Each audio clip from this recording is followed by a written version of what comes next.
Muy buenas noches, gracias a todos los que han visto mis videos. Vamos a continuar con Lectura Maldita y en este capítulo 9, que está un poco largo, pero créame, vale toda la pena del mundo porque se descubrirán una cantidad de cosas que en muchos momentos no tenemos en cuenta y que siempre he estado convencido que el conocimiento es la posibilidad de entender un poco mejor la historia y las cosas que giran alrededor de nosotros. Recuerde darle compartir a este video si le gusta, dejar un like, un comentario, y además de esto, si quiere apoyar mi trabajo puede hacerlo enviando un super gracias, ¿cierto? Aquí en el YouTube, o apoyándome a través de PayPal o Patreon, que están disponibles en la descripción de este video. Estamos leyendo la otra historia de los Estados Unidos de Howard Zinn. Vamos en el capítulo 9 y esta será la parte número 2 de ese capítulo 9. Si no lo ha visto, lo invito a que vaya y mire la lista de reproducción en YouTube, en donde están todos los capítulos en orden. Continuamos.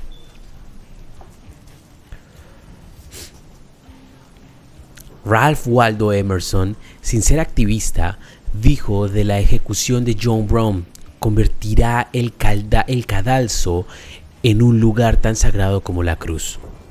De los 22 hombres de la fuerza de choque dirigida por John Brown, 5 eran negros. 2 de ellos murieron in situ, 1 escapó y los 2 restantes fueron ahorcados por las autoridades. Antes de ser ejecutado, John Copeland escribió a sus padres: recordad que si debo morir, muero en el intento de liberar unos pocos de mi gente pobre y oprimida de su condición de una servidumbre que Dios en sus sagradas escrituras ha denunciado de la forma más dura. No me da miedo el cadalso. John Brown fue ahorcado por el estado de Virginia con la aprobación del gobierno nacional. Era el gobierno nacional el que a la vez aplicaba tímidamente la ley que tenía que acabar con el comercio de los esclavos. Aplicaba sin contemplaciones las leyes que fijaba el retorno de los fugitivos a la esclavitud. Fue el gobierno nacional el que, durante la administración de Andrew Jackson, colaboró con el sur para eliminar el envío de literatura abolicionista por correo en los estados sureños. Fue el Tribunal Supremo de los Estados Unidos el que declaró en 1857 que el esclavo Dred Scott no podía exigir su libertad porque no era una persona, sino una propiedad. Un gobierno así no aceptaría que fuera una revuelta la que lograra el fin de la esclavitud. Solo acabaría con la esclavitud en términos dictados por los blancos, y solo cuando lo exigiesen las necesidades políticas y económicas de la élite empresarial del norte. Fue Abraham Lincoln el que combinó a la perfección las necesidades del empresariado, la ambición política del nuevo partido republicano y la retórica del humanitarismo. No mantuvo la abolición de la esclavitud en el primer lugar de su lista de prioridades, pero sí lo suficientemente cerca de ellas como para que las presiones abolicionistas y la práctica política le dieran una ventaja temporal. Lincoln pudo usar su habilidad para combinar los intereses de los muy ricos y los de los negros en un momento en el que esos intereses se encontraron, y pudo vincular estos dos intereses con los de un sector creciente de americanos, los nuevos ricos blancos de clase media, con sus ambiciones económicas e inquietudes políticas. En palabras de Richard Hofstadter, absolutamente alineado con la clase media, hablaba en nombre de los millones de americanos que habían empezado sus vidas trabajando de peón en la agricultura, en despachos, en las escuelas, en los talleres, en el transporte fluvial y en los ferrocarriles, y habían pasado a engrosar las filas de los terratenientes agrícolas, los tenderos ricos, los abogados, los comerciantes, los médicos y los políticos. Lincoln sabía discutir con lucidez y pasión contra la esclavitud, en base a argumentos morales, a la vez que actuaba con cautela en la práctica política. Creía que la institución de la esclavitud se basa en la injusticia y la mala política, pero que la promulgación de las doctrinas abolicionistas, más que limitarlos, tiende a aumentar sus males. Lincoln se negó a denunciar públicamente la ley del esclavo fugitivo. Escribió a un amigo: confieso que odio ver casadas a las pobres criaturas, pero me muerdo la lengua y guardo silencio. Y cuando en 1849, siendo congresista, propuso la abolición de la esclavitud en el Distrito de Columbia, incorporó un anexo que exigía a las autoridades locales el arresto y la devolución de los esclavos fugitivos que entraban en Washington. Esto llevó a Wendell Phillips, un abolicionista de Boston, a referirse a él años más tarde como el sabueso negrero de Illinois. Se oponía a la esclavitud, pero no podía ver a los negros como a sus iguales, de modo que su actitud reflejaba constantemente una idea: liberar a los esclavos para devolverlos a África. En su campaña de 1858 contra Stephen Douglas, en las elecciones al Senado de Illinois, Lincoln habló de forma diferente según fuera el posicionamiento de sus oyentes, y también quizás dependiendo de la proximidad de las elecciones. Cuando en julio habló en Chicago, en el norte de Illinois, dijo: «Olvidemos todas las discusiones sobre el hombre y aquel, esta raza y aquella, que si tal raza es inferior y que por lo tanto hay que situarlos en un rango inferior, descartemos todo esto y unámonos con un solo pueblo en toda esta tierra, hasta que una vez más nos levantemos proclamando que todos los hombres fueron creados iguales». 2 meses más tarde, en Charleston, en el sur de Illinois, Lincoln dijo a su público: «Diré, pues, que no estoy, ni nunca he estado, a favor de equiparar social y políticamente a las razas blanca y negra». Suenan aplausos. «Que no estoy, ni nunca he estado, a favor de dejar votar ni forma parte de los jurados a los negros, ni de permitirles ocupar puestos en la administración, ni de casarse con blancos. Y hasta que no puedan vivir así, mientras permanezcan juntos, debe haber la posición superior e inferior. Y yo, tanto como cualquier otro, deseo que la posición superior la ocupe la raza blanca». Tras la secesión del sur y después de la elección de Lincoln a la presidencia en el otoño de 1860 por el nuevo Partido Republicano, hubo una larga serie de choques políticos entre el sur y el norte. La élite norteña quería una expansión económica, tierras gratuitas, mercado libre de trabajo, una tarifa proteccionista para los productores y en Banco de los Estados Unidos. Los intereses negreros se oponían a todo eso. Veían a Lincoln y en los republicanos unos obstáculos para la continuidad de su estilo de vida agradable y próspero. Cuando Lincoln fue elegido, 7 estados sureños se separaron de la Unión. Y cuando Lincoln inició las hostilidades en un intento por retomar la base federal de Fort Sumter en Carolina del Sur, se separaron 4 estados más y se formó la Confederación. La guerra civil estaba servida. El discurso inaugural de Lincoln en marzo de 1861 fue conciliatorio. «No tengo el propósito de interferir, ni directa ni indirectamente, en la institución de la esclavitud en los estados donde existe. Creo que no tengo ningún derecho legal a hacerlo y no tengo ninguna intención de hacerlo». A los 4 meses de iniciada la guerra, cuando el general John C. Fremont declaró la ley marcial en Missouri, diciendo que los esclavos de los propietarios que se resistían a los Estados Unidos quedarían libres, Lincoln dio la contraorden: quería mantener dentro de la Unión a los estados negreros de Maryland, Kentucky, Missouri y Delaware. Tan solo cuando la guerra se recrudeció, aumentaron las bajas, creció la desesperación por ganar la guerra y las críticas de los abolicionistas amenazaron con deshacer la frágil coalición que respaldaba a Lincoln. Este empezó a actuar contra la esclavitud. Hofstadter lo explica así: como un barómetro delicado, tomó nota de la tendencia de las presiones y al aumentar las presiones radicales se desplazó hacia la izquierda. El racismo estaba tan arraigado en el norte como la esclavitud lo estaba en el sur, y se hizo necesaria una guerra para sacudirlos a ambos. Los negros de Nueva York no podían votar si no tenían 250 en propiedades, un requisito no exigido a los blancos. Para abolir esto, se introdujo una propuesta en la consulta electoral de 1860, pero fue derrotada por 2-1. Wendell Phillips, a pesar de sus críticas a Lincoln, reconoció las posibilidades que se abrían con su elección. Hablando en el Templo Tremont de Boston el día después de las elecciones, Phillips dijo: «Si el telégrafo no miente, por primera vez en nuestra historia el esclavo ha elegido a un presidente de los Estados Unidos. No es un abolicionista, ni es hombre que vaya contra el comercio negrero, pero sí está dispuesto el señor Lincoln a representar la idea antinegrera. Es un peón en el tablero de ajedrez político y su valor está en su posición. Con cierto esfuerzo, pronto podremos cambiarle por un caballo, un alfil o una reina y hacer nuestro tablero entero». Aplausos.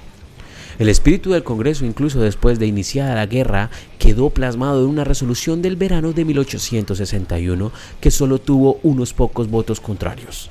Esta guerra no se hace por ninguna causa que tenga que ver con la abolición de o la interferencia de los derechos de las instituciones establecidas de esos estados, sino para preservar la unión.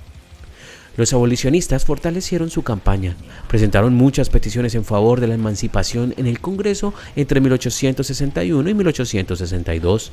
En mayo de ese año, Wendell Phillips dijo: "Puede que Abraham Lincoln no lo quiera, no lo puede impedir. El negro es la piedra en el zapato y no se puede andar hasta que se saque". En julio de 1862, el Congreso aprobó una ley de confiscación que propiciaba la liberación de los esclavos de los propietarios que luchaban contra la Unión. Pero los generales de la Unión no imponían la ley y Lincoln hizo la vista gorda. Horace Greeley, director del Tribune de New York, escribió que los seguidores de Lincoln estaban muy desilusionados y apenados. "Requerimos de usted, como primer mandatario de la República, encargado especial y preferente de este deber, que ejecute las leyes. Creemos que es usted extrañamente remiso a observar las previsiones emancipadoras de la nueva ley de confiscación, con las desastrosas consecuencias que esto acarrea.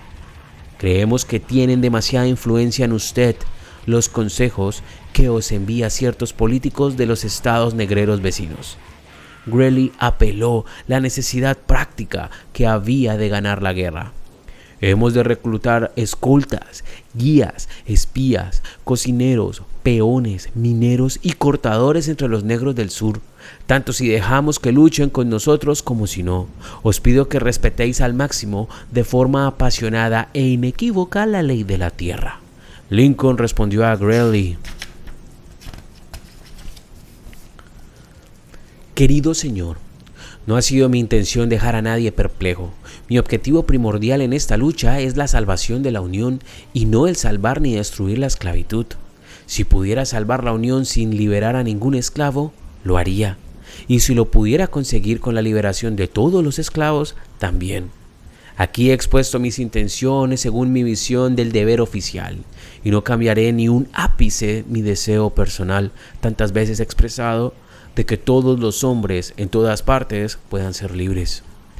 Cuando Lincoln efectuó su primera proclamación emancipadora en el mes de septiembre de 1862, lo hizo en respuesta a una estrategia militar.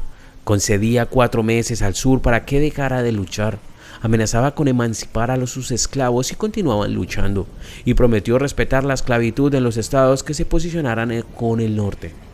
Así, cuando el 1 de enero de 1863 Lincoln hizo pública la proclamación emancipadora, declaró la libertad para los esclavos de las áreas en las que todavía se luchaba contra la Unión, y de las cuales hizo una exhaustiva lista, pero no hizo mención alguna de los esclavos que había en la zona de la Unión. Por limitada que fuera, la proclamación emancipadora dio a las fuerzas abolicionistas en verano de 1864. Se había recogido y enviado al Congreso 400,000 firmas pidiendo que la legislación pusiera fin a la esclavitud, un hecho sin precedentes en la historia del país. En el mes de abril, el Senado adoptó la 13ª enmienda que declaraba el fin de la esclavitud. La Cámara de Representantes hizo lo propio en enero de 1865. Con la proclamación, el ejército de la Unión se abrió a los negros, y cuanto más negros entraban en guerra, más les parecía a estos una guerra para su propia liberación. En cambio, entre los blancos, cuanto más tuvieron que sacrificarse, más resentimiento tenían, sobre todo entre los blancos pobres del norte, que eran llamados a filas por una ley que permitía que los ricos comprasen su libertad a cambio de $300. Eso fue lo que provocó las revueltas contra el reclutamiento de 1863.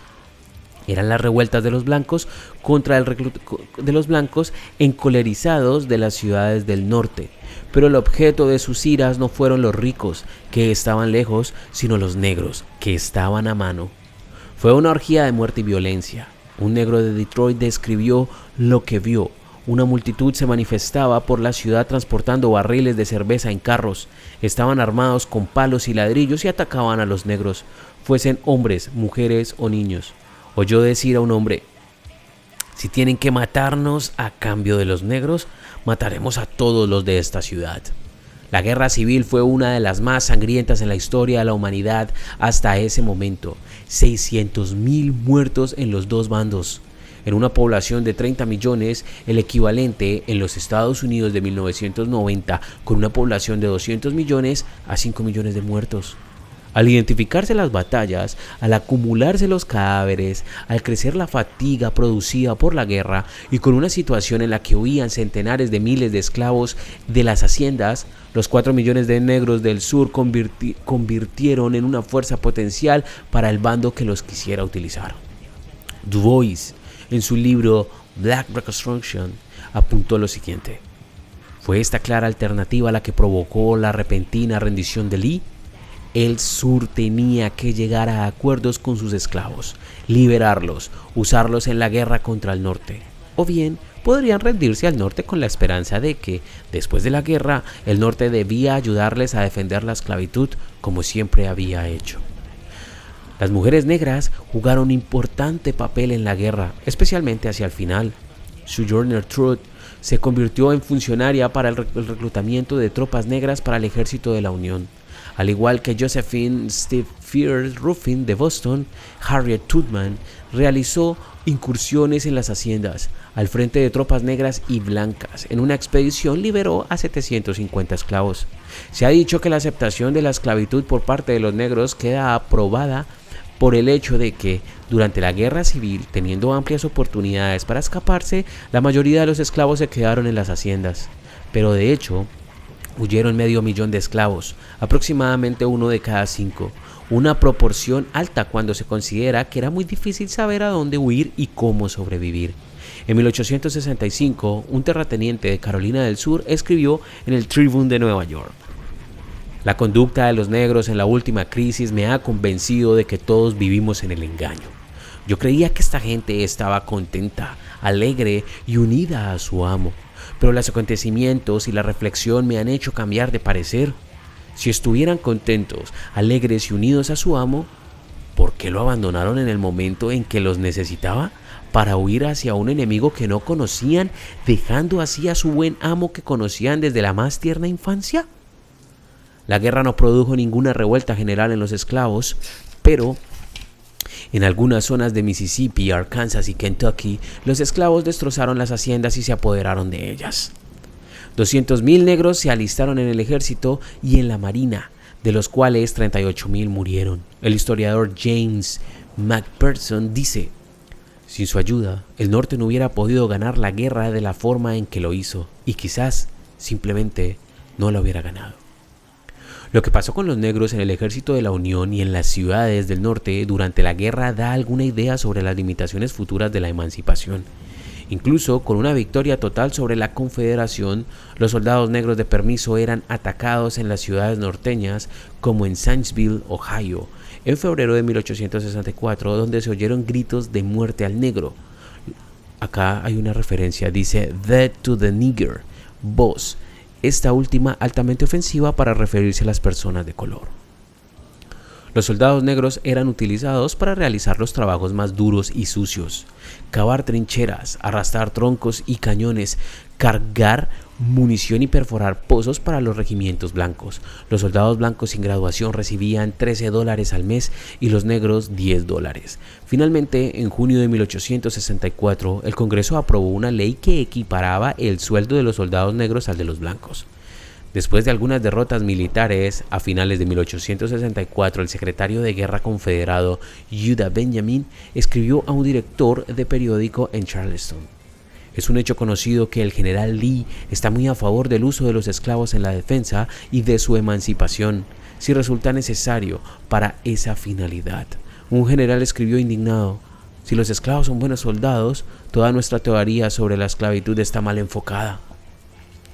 A principios de 1865, la presión había ido en aumento y en marzo el presidente Davis de la Confederación firmó una ley del soldado negro por la que se autorizaba el alistamiento de esclavos, que serían liberados a discreción de sus amos y de los gobiernos de sus estados. Pero antes de que ésta tuviera ningún efecto significativo, la guerra se acabó.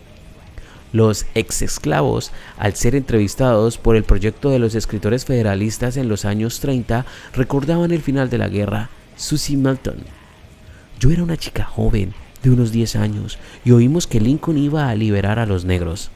Era invierno y hacía mucho frío esa noche, pero todo el mundo se preparó para marchar. No me preocupaba la señora, yo me iba para las líneas unionistas, y toda esa noche los negros cantamos y bailamos fuera en la fría noche. Al día siguiente, al amanecer, todos salimos con mantas y ropa y cacharros y sartenes y gallinas apilados en las espaldas.